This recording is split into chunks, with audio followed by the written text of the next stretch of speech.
tardes a todos. Agradecemos la oportunidad, el espacio que se nos da. Somos de la Benemérita Universidad Autónoma de Puebla y traemos esta investigación que se titula Educación frente al COVID. Dentro de nuestro grupo de investigación estamos muy interesados en que los alumnos participen y parte fundamental de esta investigación la realiza el alumno Axel Escoto Flores, a quien le cedo la palabra. Adelante, amigo. Muchísimas gracias. Como previamente lo mencionó Sergio, nuestra investigación se titula Educación frente al COVID. Ahorita vamos a comentar un poquito de lo que se habla. Los autores son Sergio Gabriel Ordóñez Sánchez, Elizabeth Cabrera Tenorio y un servidor, Axel Jesús Escoto Flores. Ahora, para comenzar vamos a entrar en materia de lo que ya aconteció hace más de 1 año y medio, que es o fue la pandemia que hasta el día de hoy pues sigue vigente. Obviamente ya ha avanzado con el paso del tiempo en cuanto a una posible resolución, pero todavía sigue vigente, todavía muchos estudiantes están en este sistema de home office. El primer caso de esta pandemia se detectó el 21 de marzo del año 2020 y posterior a eso, entre el mes de abril y mayo, se tomó la decisión por parte de los gobiernos de cada país, pues tener esta cuarentena. En el caso de México, se tomó la decisión de que todos los alumnos se fueran a home office, que todos se fueran a trabajar a sus casas, y esto implicaba ya no ir a la escuela de manera presencial. Esto cambió muchas cuestiones, principalmente para México, porque México era un país que no estaba preparado para un cambio tan drástico y que no tenía los recursos para realizar dicho cambio. Ahora, como previamente lo comentaba, la duración aproximada de la pandemia ha sido de 1 año y medio, aproximadamente un poquito más ya para estos momentos. Así como en distintas partes del mundo, poco a poco los estudiantes han ido hoy día regresando a sus instituciones en nivel universitario, en nivel prepa, en nivel secundario, en primaria, en nivel, en todos los niveles han ido ya regresando. Sin embargo, la educación ya ha pasado por un proceso muy largo de confinamiento en el cual se puede analizar lo que ha pasado con la misma todo este tiempo. Ahora, el objetivo de esta investigación es conocer qué tanto cambió la educación frente al COVID y cómo puede ser el impacto de esta decisión y finalmente la aportación y evolución de la educación en un sentido positivo. Es el objetivo que nos planteamos en esta investigación.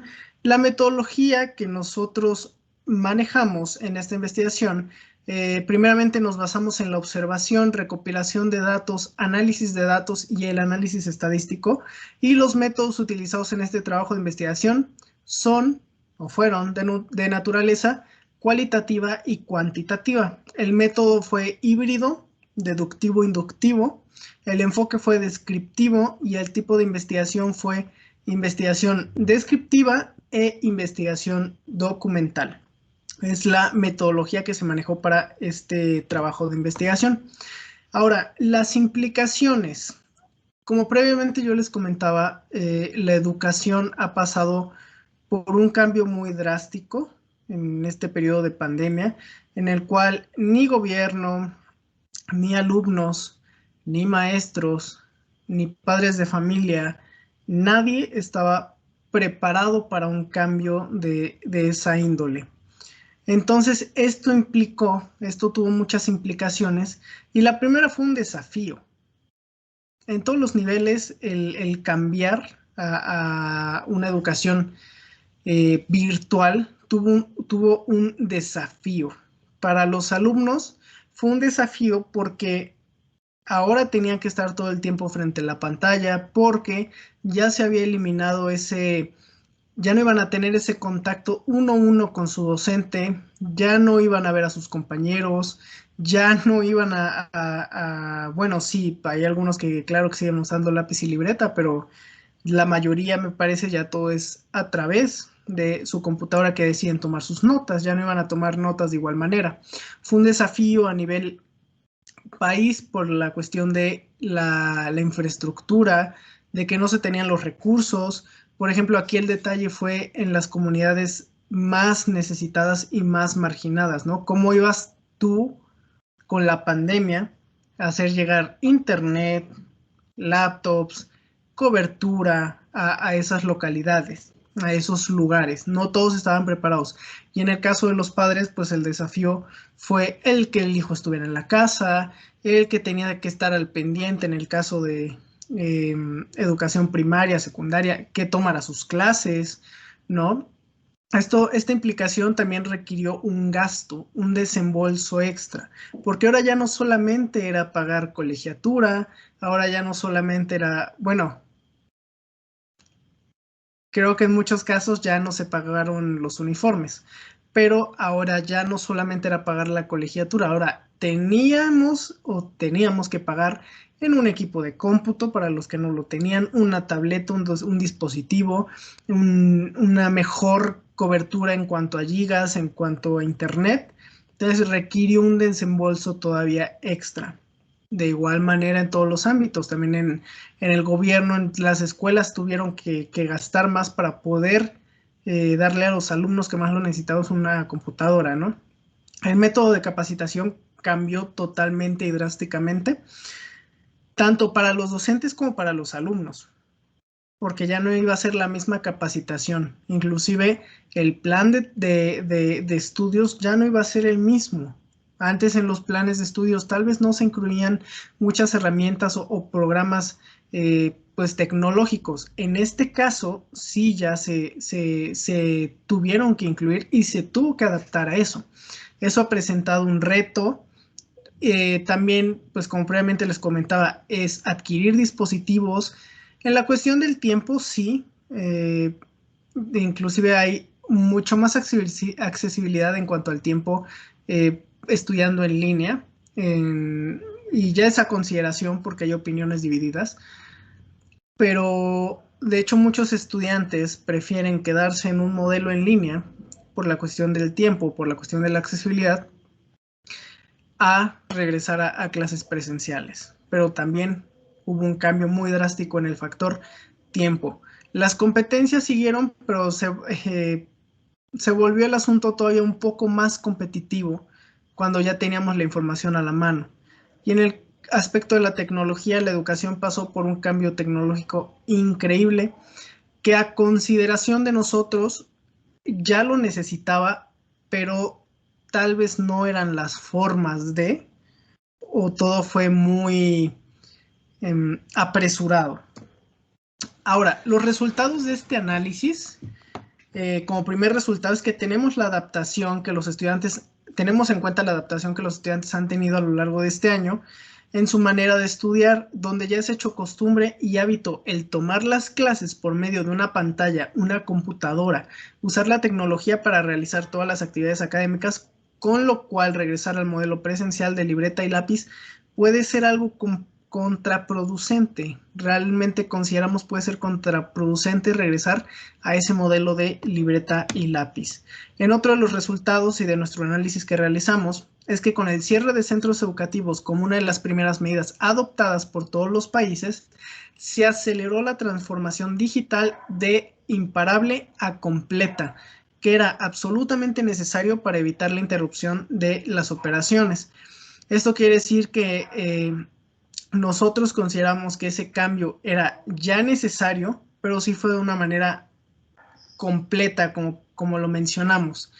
Y sí fue un poquito drástico, pero también tuvo sus ventajas. Ahora, en otro resultado, el aprendizaje virtual es la respuesta para los estudiantes. Algunas personas argumentan que el aprendizaje virtual no es suficiente y que lo mejor es aprender cara a cara, ignorando el hecho de que ambas formas de aprendizaje realmente son buenas, satisfacen diferentes necesidades juntas. Aquí vamos a utilizar la famosa palabra, la cual es depende. Ese tan famoso depende porque realmente la educación virtual es buena, es suficiente, es una educación un poco más autónoma, un poco más autodidacta.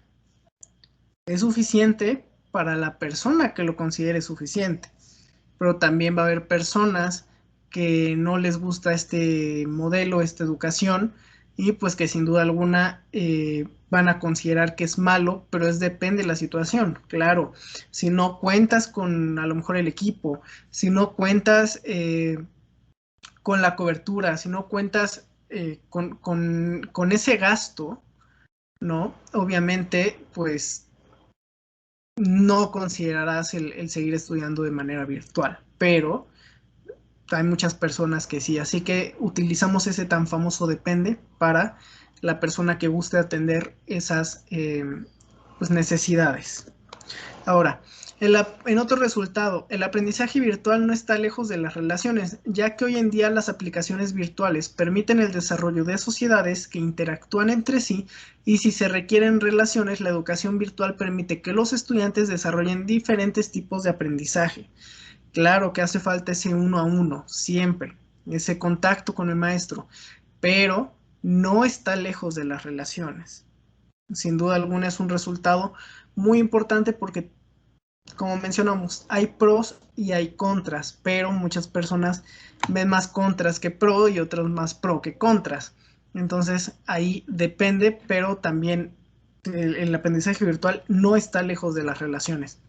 Y finalmente, como último resultado de nuestro análisis, es que mantener la salud mental de los estudiantes es uno de los desafíos más importantes que enfrentan las instituciones educativas en el entorno actual, ya que se esfuerzan por mejorar el caso sin consecuencias negativas de la falta de vivienda y la deserción.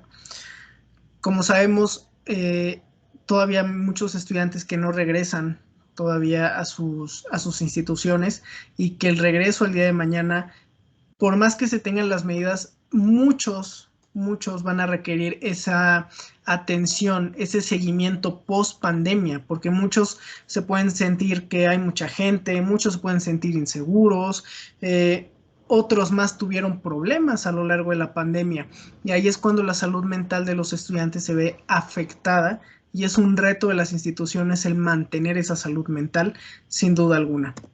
Ahora, como conclusión, debe quedar claro que, en términos de educación, la pandemia nos dejó en claro que debemos estar preparados para dar un paso adelante a través de la educación a distancia. Se considera que la pandemia ha sido un parteaguas, pero en términos de educación puede dejar más ventajas que desventajas.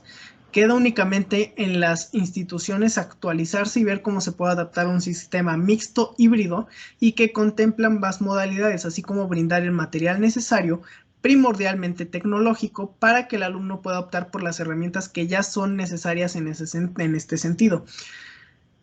Hay que apostar por este sistema híbrido, por este sistema mixto, para que el alumno pueda tener ambas posibilidades y tampoco siento un cambio tan drástico tanto en volver como en cualquier situación. Creo que hay que tener esa accesibilidad para con el estudiante para que pueda elegir la modalidad en la que quiere estudiar y que tenga pues obviamente la oportunidad para hacerlo. Y aparte es por cuestiones de seguridad. Ante esto queremos hacer una propuesta con este trabajo de investigación y la propuesta a realizar es que todas las instituciones opten por adoptar primeramente un sistema híbrido para que así el regreso sea más controlado y benéfico, pero principalmente asignar el recurso para evolucionar, para pasar de lo tradicional a lo tecnológico con tabletas, computadoras y así innovar en la educación ya que es necesario.